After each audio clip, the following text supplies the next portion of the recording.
以不要花钱买保养乳，可以拿其他东西来代替。什么东西？来就是我们放了1天以后，就拿过期的乳液来代替我们皮革那种专用的保养乳。像有时候过期用不完的。对。可是你要先擦干净再保养。像我们人是先洗脸、卸妆才上乳液，然后就把一些只要不要有油耗味的，不要说油水分离，状况还 OK， 或者有时候旅馆拿回来小的，那一样就是倒旅在馆都有，拿回来都不敢用。可以倒在布上面，这时候就可以倒在布，或者你是习惯用刷子的也可以，但是一样就是不要直接倒在皮上面，然后这样用的，然后稍微搓一下，然后再直接上去。那同样哦，上完以后，而且很香香呢。对，上完以后不要立刻放回鞋柜，也是让它摸起来待1天，它已经风干了才放回去。这个方法也可以等同于拿来清我们的皮包吗？皮包或者皮大衣其实都是一样的方法。哦，太好了，很简单嘛，不用送去那个洗衣店处理。对呀，不要花钱了。提醒大家，就是像乳液的话，像也是我有一个学生用那种彩色，现在不有些什么玫瑰味道就做成粉红色，然后他拿来擦那个白色的皮大衣，擦完以后。皮大衣上面就有点粉红，就可能是有类似色素之类的成分，对，所以使用时要稍微留意一下。好，谢谢一如老师。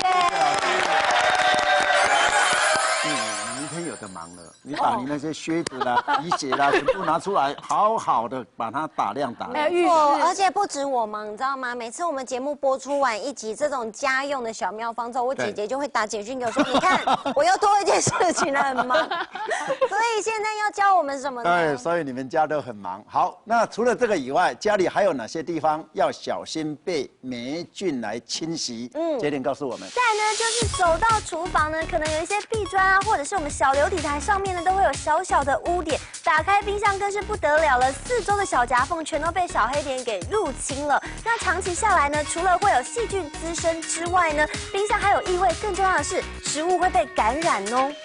那请问一下黄医师哦，这个冰箱旁边的那个磁铁磁条，它的霉菌会污染食物。那如果污染的话，对我们人体有什么伤害？放在冰箱里面的食物哈，如果是有霉菌的话，要比较小心的是那个在里面放很久，你都没有去动它的那些食物。比如说一整罐印花生，千年老卤，对，或者是腌制薯。你想说啊，这个是用很久的，冰箱很安全，殊不知其实它在里面可能霉菌滋生。这种东西食物你如果长期吃，如果里面有黄菊霉素，就是黄菊霉菌这一类的释放出的毒素的话，你的肝脏就会受到影响，甚至有严重的肝毒性。所以反而是这种放进去1天2天，你还说比较没有关系，长期放的那些东西要。所以其实冰箱里面的食物也要清。要清。那除了食物要清之外呢，这些已经看到的霉菌，当然更是要让它清洁的非常干净。所以杰玲，我们接下来要考什么？大家不知道有没有注意过冰箱的霉菌长什么样子呢？其实啊，只要仔细的看一下冰箱壁以及胶条边，就会发现有非常脏的黑边条。现在就要把这个难题丢给我们的亚伦姐了。这么脏的地方，亚伦姐，你要怎么来清洁呢？好，所以你有什么特别的妙招？需要准备哪些东西？这个也是要去那个一般的超商，不是，就是卖场就可以买到的，叫做酵母粉。酵母粉，酵母粉在做面包吗？对，可是酵母粉其实可以吸这个脏污。真的？对，就牙刷先沾水，然后再沾酵母粉。然后就可以直接对付这些脏，你有没有看到？不要以为它只能做面包，它也很能吸附那个脏的东西，效果很好对，只要用酵母粉就可以了。这个时候呢，我会觉得因为冰箱实在味道很多，对。然后你要一次做清洁的时候呢，这个时候还可以用另外一个玩意儿，就是白醋，然后擦它。然后呢，它就可以酵母粉刚刚已经把脏污吸起来，然后白醋呢，你擦过之后啊，它都有一些这个消除异味的功用。是，对，就这样子。好干净！哇，咸味的耶！那我们赶快来看2位专家到底给我们亚伦多少分呢？请举牌。8分。哇，所以得到分，哇，7分，亚伦得到的是8分。那我们一样呢，要请这个映如老师来为我们讲评一下。其实我比较其中不了解的是为什么需要用到酵母粉，是因为单纯只是粉的颗粒去摩擦吗？还是因为做面包剩下？对对，做面包剩下，会那时候勤俭持家上网看他说酵母粉还是可以吸一点那个脏污了解，因为我就有一点不太确定是不是。然后至于醋的话，其实真的有很好的除臭效果，尤其酸的这种醋，对于海鲜的腥味这一类的醋，那个味道的去除，其实效果非常的明显。所以映如老师，如果有些朋友可能家里面冰箱有异味，其实我们可以把菜清出来之后用白醋擦，是不是？对，就像我们不是有时候去吃海鲜的时候，它剥虾壳，它都给柠檬水，对，其实就跟醋一样，就是酸性的东西，它就可以去除那些腥味。但家里当然就可能不需要用到柠檬水，就用白醋来擦。但如果觉得醋真的太呛的话，就1:1就兑水来擦就行。稀释1:1。对，那像如果说微波炉里面有腥味时，也可以水里面加一点点醋，拿去加热个1分钟，也可以去除那个微波炉的味道。直接放进去加热就可以。对，小烤箱烤鱼不是烤完那个烤箱？对，一个很快的方法，就一个耐热容器放一点点的醋，然后加热大概2-3分钟，就是你闻到烤箱有醋的味道出来就可以关火，就可以关掉电源。那其实很快，在半个小时就不会味道就没有了。好棒哦！对了，不过老师还是要来教我们一下。对，其实冰箱除了外面的那个磁条容易脏以外，最里面的那些塑胶的隔板，我们常常汤水会溢出来，那会结块。那结块那个部分是污渍最难清的。对。那我们请这个映如老师来教我们怎么来清这些塑胶里面的那些污渍。好。老师，那目前这个冰箱的隔板哦，上面有污渍，也有硬块，那你教我们怎么？首先呢，很多家里的隔板是塑胶的，所以千万不要做一件事，就是有些妈妈会把水开到最热，然后直接去冲，但因为这很多是不耐热的，所以冰柜就会有裂开。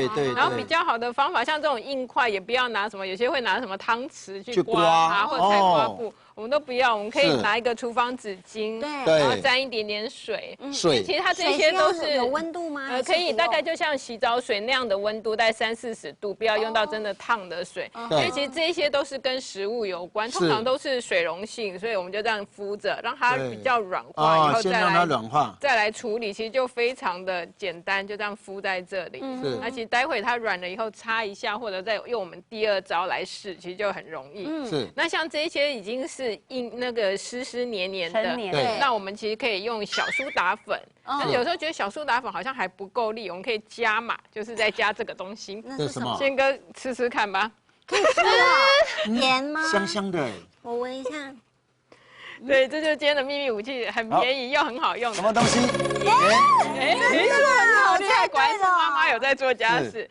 那方法就是盐跟我们的小苏打，这小苏打，然后盐就是1:1的比例。1:1。那为什么加盐？是盐比较有研磨的效果，因为它颗粒比小苏打还要粗。是。然后2个加完以后就调稍微膏状就好。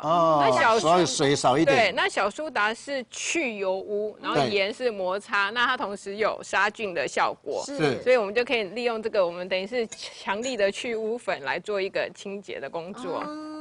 感觉好像可以去角质哎，它可以去，对啊，真的也是可以去角质吗？就有美白的效果。例如老师说保养的部分我没有。问黄医师。但是可以除那个茶杯的杯垢，非常有效。那个马克杯的杯垢很难处理。对，因为它其实有一点点摩擦的效果哈。老师，你可以去拍广告了。对。老师，那这个敷的我们还要处理吗？那敷的其实我们就要等它稍微比较软。那我们其实时间如果够的话，就不用那么费力。那其实现在也可以试试看，因为它就比较软化，就比较好清了。不要硬着把它刷下来。对，就不要硬刷，这样会刮坏，然后手也会受伤，手也很累。对，那其实如果时间久一点的话，它其实效果会更明显。哇，好棒哦！很多的配方。没错，谢谢老师。可是啊，我发现我们在节目当中跟大家分享了很多好用的一些小妙招，对，不外乎就是盐啊、醋啊、小苏打粉、柠檬酸或是柠檬，对，其实都是一些家庭清洁上的好帮手。如果大家真的搞不清楚它的清洁功用到底是什么的话，我觉得乱凑配一配试试看就知道，是不是？对，用无碍，就是其实这些都是可以吃的东西，所以用在清洁上其实安全度非常的高，而且也不伤手，也不怕说万一有残留，小朋友吃到的话会对身体有害。对。好，那最后我们一起来听听宪哥有话跟你说。冬天到了，天气湿哒哒的，除霉抗菌要趁早，注意家中容易潮湿的地方，包括你的厨房、包括浴室、包括冰箱、衣橱都要保持干燥，而且要定期的清洁，别让霉菌找上门。没错，而且今天呢也非常谢谢3位来宾哦，都提供了非常聪明的一些清洁的小妙方。对，也谢谢2位专家。谢谢老师，非常谢谢。